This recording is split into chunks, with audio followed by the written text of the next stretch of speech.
Jesús Franco Manera, alias Jésus Franco, alias Jess Frank. Alors, qui ne connaît pas Jésus Franco, considéré à tort par beaucoup de gens comme étant le pire cinéaste de l'histoire du cinéma et considéré à raison comme étant un des cinémas les plus expérimentateurs de l'histoire du cinéma. Et ben Jésus Franco a eu plein de périodes dans sa vie.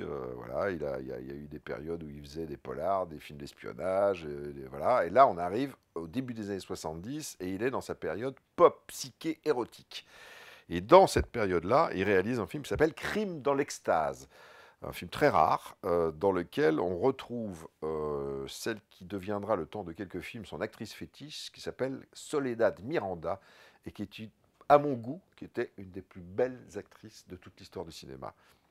Et malheureusement, elle est décédée, elle a tourné peu de films, puisqu'elle est décédée, je crois, dans les années 70, au milieu ou à la fin, je ne me souviens plus trop de la date, et je crois qu'elle est décédée d'un accident de voiture, me semble-t-il. Et malheureusement, elle n'a donc pas pu faire carrière parce qu'elle est morte. Mais voilà. Et dans ce film, bah, c'est un film totalement fou, totalement bis, totalement psychédélique, dans lequel un scientifique mélange des hormones animales et humaines, je lis ce que marqué cet individu ici présent, donc moi, et qui mélange donc des hormones animales et humaines, et qui donc du coup se retrouve radié de l'ordre des médecins. Et comme il est radié de l'ordre des médecins, bah, il tombe en dépression et il se suicide. Et comme il est mort, bah, sa femme le venge. Elle se venge en retrouvant les médecins, en les exterminant les uns après les autres.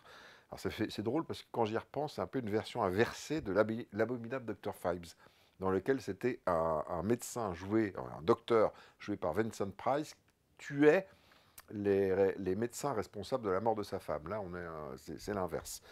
Alors ce qui est drôle aussi, c'est que Dr. Phibes a été réalisé après Crime dans l'extase. Donc si ça se trouve, le réalisateur de Dr. Phibes, Robert Fuest, a dû pomper Crime dans l'extase de Jésus Franco. Là, je suis en train de réaliser tout ça, c'est extraordinaire quand même. Voilà, alors c'est un film voilà, qui fait partie de la période pop, psyché et érotique de Jésus Franco, et dans lequel on remarquera surtout certaines tenues super sexy de Soledad Miranda, et voilà, qui était un fantasme totalement absolu. Et en plus, ce qui est marrant, c'est que Crime dans l'extase, il y a aussi un petit côté, alors ça correspond à l'époque, hein, il y a aussi un petit côté giallo, notamment sur l'utilisation du sang. Vous verrez, il y a des séquences un peu sanglantes, mais avec un sang un peu onirique, un sang, on dirait que c'est plus de la peinture que du sang. Et c'est un sang, voilà, un sang, un beau sang, quoi, un beau sang. Donc, Crime dans l'extase, vous allez le retrouver à Hallucination Collective dans la programmation 2016. Et où se trouve Hallucination Collective, me demande la mouche qui passe au-dessus de moi. Bzzz. Eh bien, la mouche, je vais te répondre. Hallucination Collective se trouve à Lyon.